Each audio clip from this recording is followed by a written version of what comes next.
How do you travel with your handpan? When it comes to traveling with your handpan, you have two very important factors. One is the size of your handpan and the other is the case. Now when it comes to the size, typically you have two distinctive types of handpan. You've got the mini handpan and you've got the standard size handpan.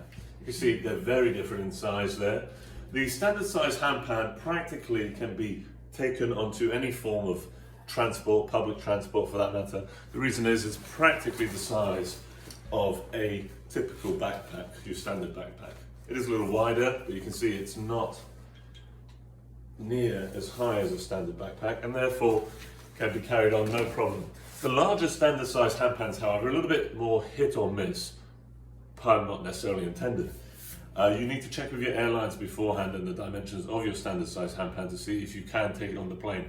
Ideally, you want to take it on the plane or keep it with you at all times because the handpan, not to mention, is an expensive instrument but a very fragile one, so you don't want anybody to accidentally or deliberately, as they do sometimes in handling luggage, drop or hit or knock your handpan, even when it's in a soft or a hard case, which brings us onto the topic of cases. Now you've got two choices of cases when you travel with your handpan. You've got the soft case and you've got the hard case.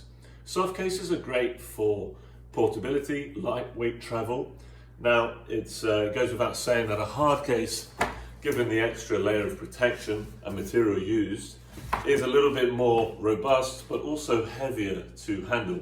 These are great for checking in or doing long haul trips, for example road trips, or anywhere where you might just have to be a little bit more hand-fisted or in a way less careful. You may not necessarily be able to supervise your handpan when checking in. So hard cases are great for that. However, make sure that the hard case in question is specifically, how would you say, a flight case, because not every hard case is going to give it the utmost protection. So you want to make sure it's a flight case, handpan hard case. Soft cases, you get your standard soft case, but you also get padded soft cases, which have an extra layer of protection in them. So again, worth double checking with whoever you're getting your cases from, the level of protection. That is it on the topic of how to travel with your handpan. In fact, there's one final thing. Most people travel with clothes or extra layers of garments. And so instead of just throwing them in whatever other luggage, you might as well make use of them. You can either stuff them into the hole, the goo hole of the handpan.